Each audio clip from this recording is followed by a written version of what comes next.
Hey y'all, hey, what's up? It is tea time with your girl TG the LPC. That is right. It is Motivational Monday. And today we are talking about turning setbacks into comebacks. Turning setbacks into comebacks. So I'm going to give you six different ways to turn setbacks into comebacks. I'll pop them up on the screen. And then what we will do is we'll talk about each one individually. I'm going to go a little bit fast because you know my goal is to keep you guys anywhere from 5 to 10 minutes. This video may be a little bit longer because I did take some notes because I had some things that I would like to say. All right, so let's get into it. First, we are going to talk about shifting your perspective. Shifting your perspective. Second, we're going to talk about pausing, feeling, and then processing. Pause, feel, process. And we're going to talk about reframing your story and what that may look like and how that can help you turn your setback into a comeback. We're going to talk about creating a reset plan or a comeback plan. So we're going to create a new plan. And then we're going to use the power of the bounce, the power of the bounce. And then finally, we're going to keep the proof folder. All right, so those are our 6 steps. Let's talk about number one, shifting your perspective. Okay, so instead of the setback as an end, like, oh my gosh, this is it, this is the end, I'm done, I'm doom and gloom, we're going to ask ourselves some questions. What is this teaching me? What's within my control to change? How could this be redirecting me towards something better? So we're going to look at this as the plot twist. So it's not like hit a brick wall per se, but it's just going to be how is this reshaping me and how is it going to refocus me into the next level, the next thing, the next step. So for example, if you are in a class and you fail the class, right?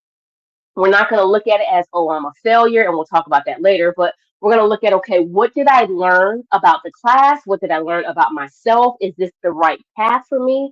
And if so, how do I stand up and how do I regroup and refuel so that I can continue to walk forward? So then we're going to pause, feel, and process.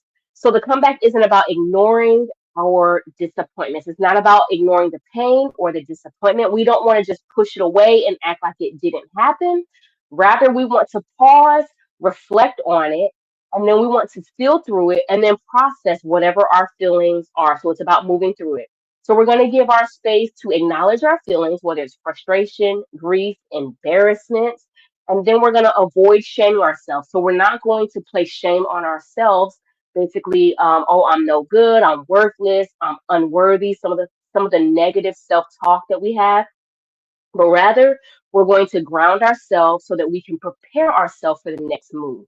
So I'm going to process my disappointment. I'm going to process the embarrassment, what that means for me, what that looks like for me. Then I'm going to stand up and get ready for the next move. Reframe the story. So all reframing is doing is we're telling a story in a different way. So for example, the old version, I failed, so I'm not cut out for this. Our comeback version is this was a rough chapter, but it's not the whole book. This was a rough chapter, but it is not the whole book, which means that I can stand up, can regroup, I can write the next chapter, and the next chapter can be greater than the last chapter. So I'm going to change the way that I replay the story.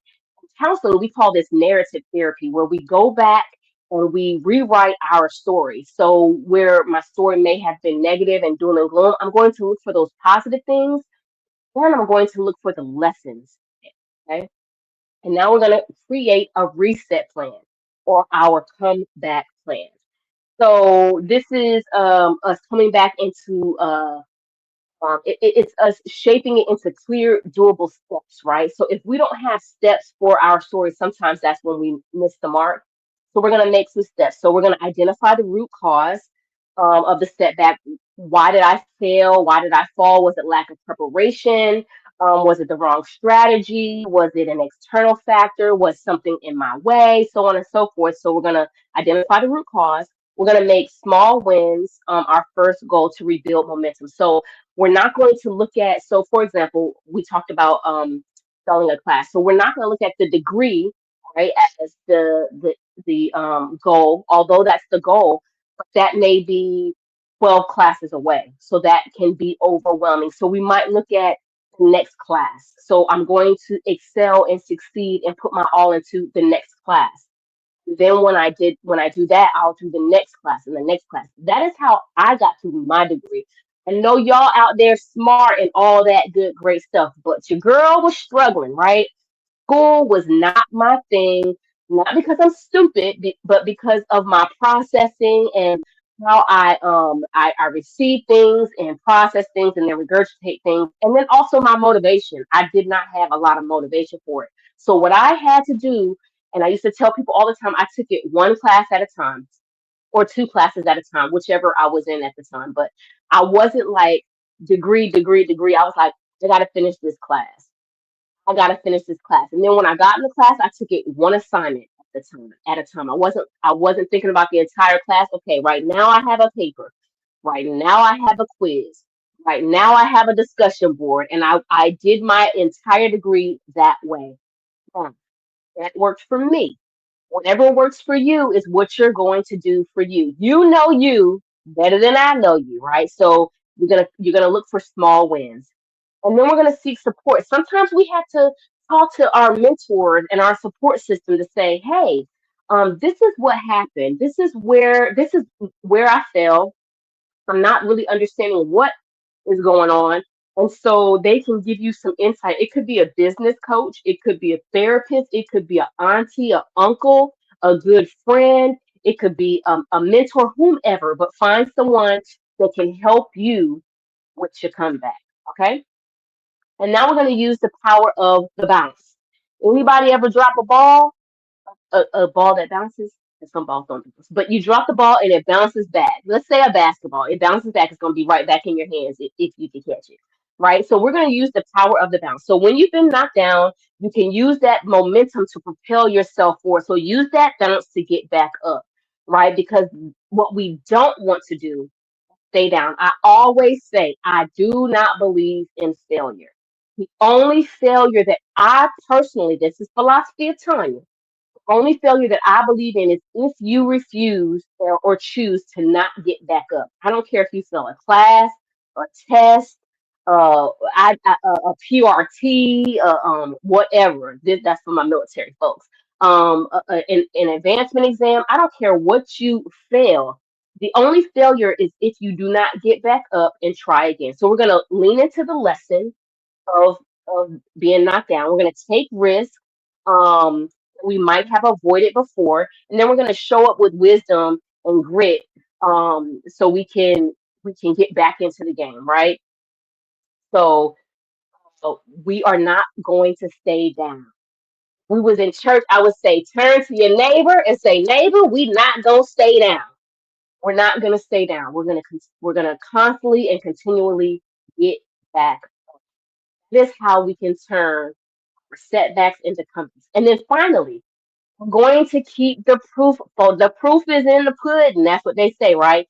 Every comeback should leave behind evidence of your strength. Right? So write it down. Write the quote unquote failure or setback. I like the word setback better than failure. Write your setback down. Write what you overcame, how you overcame it, um, the skills that sharpened you, what you learned, and then people who showed up for you, right? Because now I know who I can go to in certain circumstances. Unfortunately, everybody in my circle may not be equipped for certain circumstances.